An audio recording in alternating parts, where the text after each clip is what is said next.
Salut à tous, alors on se retrouve pour la présentation du Kickstarter d'Emios Miniature.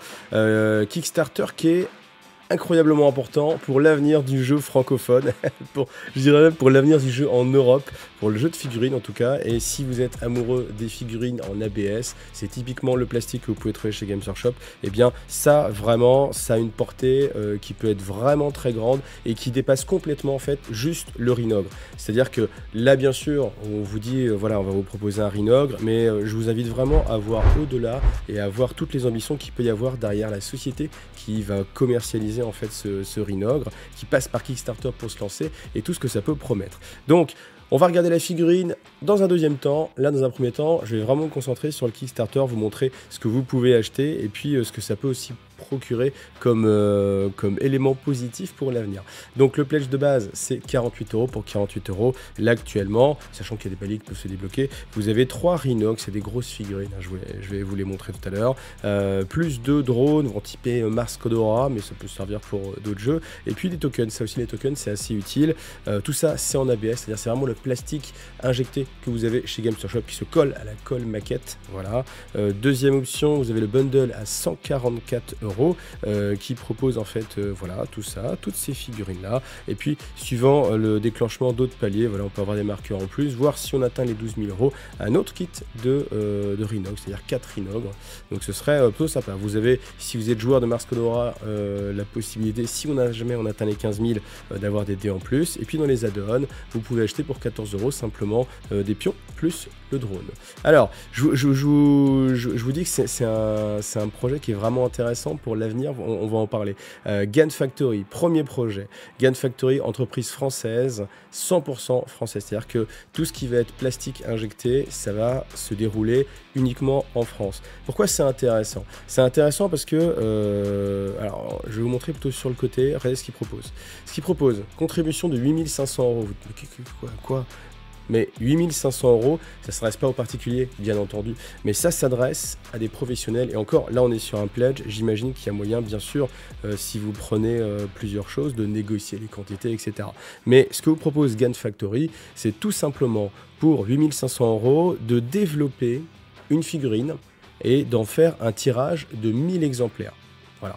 Donc, c'est-à-dire que basiquement, hein, si on raisonne vraiment très vite, pour 8,50 €, vous avez 1000 figurines à proposer. Ça peut être intéressant pour si vous avez un jeu. Là, je pense par exemple justement à toutes les entreprises qui veulent se lancer dans le jeu. En général, maintenant, c'est la Chine avec le plastique PVC. Le plastique PVC, celui que vous trouvez avec tous les jeux Cool Mini Note par exemple. Alors pourquoi c'est important pour le destin des jeux en France? Eh bien parce que si simplement maintenant il y a une entreprise en France que je ne crois pas possible, hein, avant de faire le reportage sur GAN Factory, et ils utilisent justement ce Kickstarter comme un tremplin et financier pour pouvoir commencer justement à avoir comme ça un petit peu d'argent pour démarrer, et puis aussi comme démonstration technologique, on va le voir tout à l'heure. Mais ce Rhinogre, il ne faut pas le voir comme juste vous achetez un Rhinogre, il faut le voir aussi comme vous permettez à une entreprise de le lancer sur le marché français et vous permettez à d'autres futurs jeux d'exister. Parce que une réflexion que je me suis fait, je ne veux pas que les vidéos soient trop longues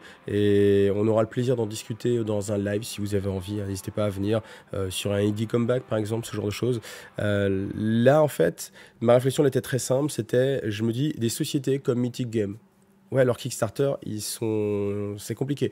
C'est très compliqué. La raison qui a été donnée, une des raisons qui a été donnée, ça a été la livraison, c'est compliqué parce que ça vient de la Chine, les coûts des matières premières, le coût des transports a augmenté et c'est incroyablement difficile. On est obligé d'acheter aux enchères nos places dans les containers. Très bien, pourquoi pas. Maintenant, si on imagine juste simplement que GAN Factory, voilà, ils arrivent 2 ans plus tôt et ils se mettent à proposer justement ce genre de service à une société comme Mythic Game. Est-ce que vous pensez vraiment que Mythic Game, il serait autant... alors, si on imagine, je vais vraiment aller dans les grandes lignes, hein, je caricature, mais vous imaginez vraiment qu'ils seraient dans cette situation-là s'ils avaient pu développer en partenariat avec une société francophone des jeux de figurines? Honnêtement, je ne le pense pas. Et en plus, on se retrouverait avec des figurines en ABS qui sont de meilleure qualité que les figurines PVC. Figurines PVC, pour ceux qui ne savent pas, quand vous les ébarbez, souvent ça peluche, hein, c'est pas très agréable. Ça se colle pas à la colle plastique, ça se colle à la colle cyano, c'est-à-dire la super glue. C'est pas des plus agréables. Bon, ben voilà, c'est du monobloc en général. Là, il y a quand même moyen avec des grappes plastiques. Si vous connaissez ce que fait Games Workshop, c'est incroyable. On a des possibilités et même une finesse qui est incroyable. Les épées, c'est des vraies épées, elles sont pas tordues.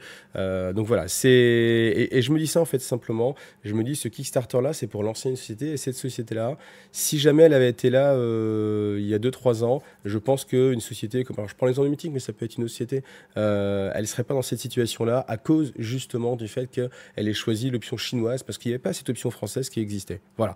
Donc ça c'était la première partie. Je tenais vraiment à vous le souligner parce que je pense que ça peut vraiment nous changer tous la vie. Et si à l'avenir, eh bien, c'est fait en France, il n'y a pas non plus les délais de malade qu'il peut y avoir sur Kickstarter où des fois on attend la livraison et ça prend des mois et des mois. Il faut avoir une place dans l'usine en Chine, etc. Donc voilà. Voilà, c'était tout pour cette première partie. Maintenant, on va regarder vraiment la figurine. Donc, je passe dans le studio et puis on va monter la figurine. Donc on va faire le montage de cette figurine. Alors cette figurine, elle est dans la boîte qui a priori sera celle que vous recevrez dans le Kickstarter. Par contre, c'est pas la figurine que vous allez recevoir dans le Kickstarter, sachant qu'elle n'est pas encore terminée en termes de développement. Donc là, c'est une version plus avancée que celle que vous avez peut-être déjà pu voir qui était à Octogone. Celle-ci, elle est plus avancée, mais elle n'est pas encore aussi aboutie que ce qu'il cherche à faire. Donc c'est-à-dire que au niveau des articulations, eh bien, elle va être un peu plus souple que ce qui sera à la fin. Mais ça va quand même permettre de voir un petit peu comment sont gérées les choses. Alors, dans cette boîte, on vous dit que c'est du plastique ABS, formidable, c'est ce qu'on préfère. 19 points d'articulation, ça je pense que c'est vraiment un des atouts pour pouvoir justement avoir plein de postures. Au final, c'est assez malin quand on y réfléchit parce que en général, ce qu'on va vous trouver dans d'autres marques, c'est avoir à chaque fois plusieurs positions, essayer de bouger un bras, etc. Là, au final, comme tout est articulé, eh bien, soit vous la laissez en mode articulable, pourquoi pas, soit c'est vraiment pour le jeu, et puis vous trouvez une posture qui vous va bien, vous la collez, on n'en parle plus, et puis voilà. Donc, montage sans colle, évidemment. Donc, j'ai cette magnifique pince. Si ça vous intéresse, j'ai fait aussi un tuto test de différents types de pinces. Donc, je vous le mets ici. N'hésitez pas à aller le regarder. Boîte en français et en anglais. Made in France. Made in France. Pourquoi à chaque fois, quand tu dis Made in, je dis France? Made in France, Demios Miniature. Donc on a une notice, voilà, déjà ça c'est une bonne chose d'avoir la notice directement à l'intérieur, vous n'avez pas besoin de la télécharger. Alors dans cette première partie de la notice, c'est une notice sur la notice, c'est-à-dire qu'on vous explique comment elle va fonctionner. Donc c'est en français et en anglais, on vous conseille aussi de couper d'une certaine façon pour que les pièces ne soient pas abîmées. On vous donne aussi quelques guides sur les barbages de vos pièces, où trouver les lettres, où trouver les numéros. À chaque grappe va correspondre une lettre et à chaque numéro va correspondre une pièce. Ici, vous avez différentes informations. Et puis, on a ces codes couleurs pour dire où va se trouver la pièce. Donc là, pour monter la première jambe, ça va être sur la grappe numéro 1, la pièce 2, 13 et 15. Dans le Kickstarter, vous avez une première grappe qui est la grappe du drone pour jouer à Mars Code Aurora, mais ça peut aussi vous servir pour d'autres choses, hein, parce qu'étant donné qu'il y a plein de petits pions et de marqueurs, ça peut être assez utile. Donc je monte la grappe en détail, vous avez le socle, vous avez la tête du drone qui peut passer aussi pour d'autres conversions. Alors, je trouve qu'elle est assez bien sculptée, elle est assez sympa pour du Mechanicus, je pense que ça peut être assez sympa. Et puis là, vous avez les différents marqueurs, bon, typé Mars Code Aurora, mais ça peut servir de marqueur charge, ça de compteur de points de vie, etc. Donc ça peut être utilisé sur plein d'autres jeux. Ensuite, votre trineur, il va être sur 3 grappes, hein, donc 3 grappes en ABS. Vous avez un plastique qui est un petit peu plus brillant que ce qu'on a l'habitude chez Games Workshop, par exemple. Après, les angles sont bien prononcés, donc ça c'est assez intéressant. Et puis vous avez directement le socle qui est intégré. Alors là, on va avoir le torse. Ce qui est plutôt pas mal, c'est que vous voyez que la grappe est quand même bien remplie. Donc on sait aussi en France, hein, voilà, Cocorico réussit à faire des grappes un peu plus remplies. Alors cette grappe-là, vous avez les armes, donc soit la sorte de grosse mitrailleuse, ou soit on va dire les sortes de pistolets. Je me disais ouais, lequel je vais choisir, mais en fait je me suis rappelé aussi qu'on pouvait les échanger, étant donné que c'était clipsable. Donc vous avez la tête, voilà, tête du rhino, ou alors tout simplement on peut lui mettre un masque à gaz, hein, si vous voulez pas de cette tête là, et puis le backpack, voilà, comme ça avec les petites bandes de munitions. Alors on nous a dit que c'est la grappe A, donc vous avez une petite lettre qui est aux 4 coins de la grappe, donc ça c'est assez pratique. Des fois on ne trouve pas forcément tout de suite le numéro, pour le mettre aux 4 coins ça coûte pas beaucoup plus cher, et puis enfin nous ça ne coûte rien, en tout cas ça nous facilite la vie. Donc pièces 2, 13 et 15, donc on y va. Donc allez, premier assemblage, sans colle, donc voilà, on met la première pièce, donc là, la deuxième pièce, vous avez en fait des petits picots mâles, comme ça, qui viennent s'insérer dans les picots, je sais pas si on appelle ça des picots femelles, non, les trous femelles, je sais pas comment on appelle ça, mais voilà, hop, donc, est-ce que je force? Ouais, un petit peu, mais pas énormément, voilà. Donc vous avez la jointure qui est faite, est-ce que ça reste mobile? Oui, ça reste mobile. Je pense qu'après, une fois qu'il y aura tout positionné, alors c'est dur de voir pour l'instant, je pense que je vais construire toute la figurine et puis après tester comme ça un petit peu les jointures. Ce qui est avantageux en fait de ne pas mettre de colle, c'est que bah, du coup ça va vraiment plus vite hein, au niveau du montage, il n'y a pas à déboucher la colle, ça des fois c'est un petit peu relou, donc là il n'y a pas à le faire. Alors il y a un icône qui est assez important ici, c'est pour vous dire que certaines pièces en fait ont un sens de montage, même si visuellement ça va pas se voir en fait, et ça vient du principe d'injection. Vous voyez ici là, elle marche très bien, alors que si je la mets dans l'autre sens, eh j'ai un peu de mal à l'insérer et ça va complètement coincer. Donc si ça coince, et bien tout simplement vous la retournez, et puis là voilà, ça se met parfaitement, tac, et puis on continue, mais c'était important quand même. Et voilà, j'ai monté les deux jambes et c'est vrai qu'au niveau de la sensation de montage, c'est assez différent de ce que j'ai l'habitude. Et encore une fois, je pense que ça se rapproche vraiment des Gundam si vous avez l'habitude. C'est vrai que c'est assez étonnant parce qu'on n'a pas l'habitude, enfin moi en tout cas je n'ai pas l'habitude dans le monde de la figurine d'avoir des figurines aussi articulées avec tous ces points de pivot. Donc voilà, ça change. Après, vous voyez, hein, ça tient bien. Là, j'ai pas mis du tout de colle, mais bon là, ça ne bouge pas malgré tout. Les pièces, je pense pas que les pièces se détachent et s'ouvrent d'elles-mêmes. Voilà, mais bon, parti pour le deuxième bras.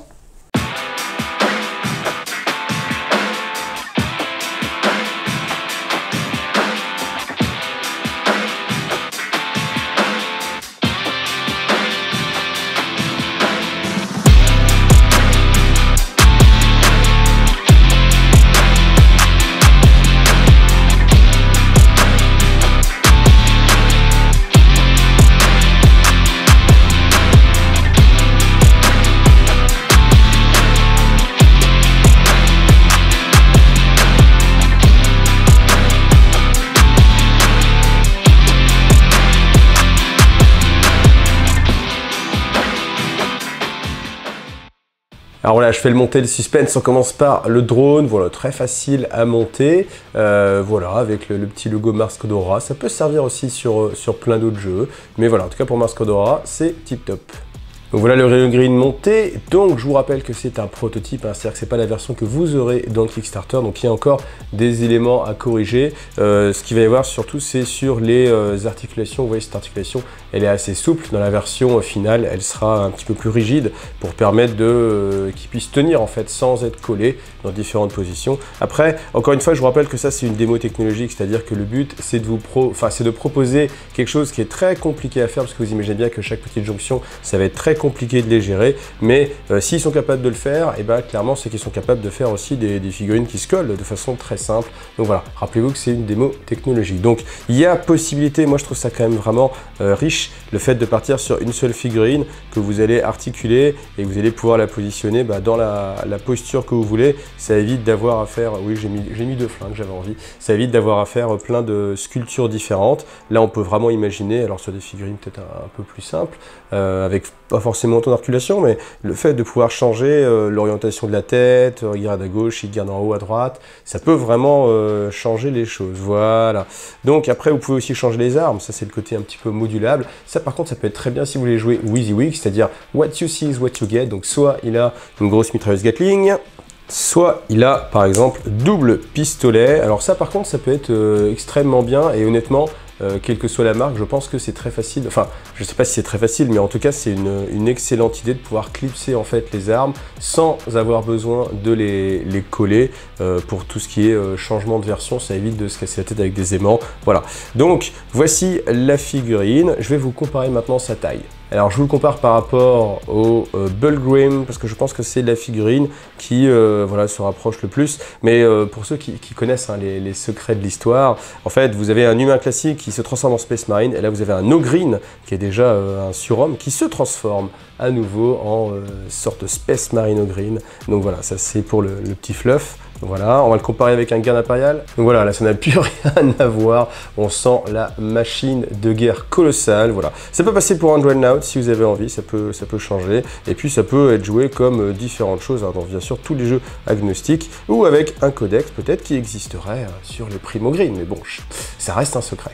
Voilà, c'est une petite présentation du Rhinogre totalement modulable. Vous pouvez le faire jouer au foot, lui donner des coups de pied de karaté, changer ses armes, sa posture. Il tire en haut, il tire en bas. pas, voilà. En tout cas, si vous avez envie, le Kickstarter reste encore une petite semaine, donc voilà, ne traînez pas. Et puis, rendez-vous hein, pour le futur, parce que vraiment, si ça marche bien, c'est vraiment un acteur français qui va naître de ça, donc ce sera vraiment un atout, je pense, pour nous et pour toutes les éditions de figurines à l'avenir qui pourraient passer directement en France. Donc voilà, comme ça, si votre Kickstarter arrive pas en bateau, eh bien vous allez le chercher directement chez Gun Factory. Voilà. Merci beaucoup à Gun Factory de m'avoir envoyé ce prototype. Merci à vous d'avoir vu cette vidéo et puis à bientôt pour de prochaines aventures.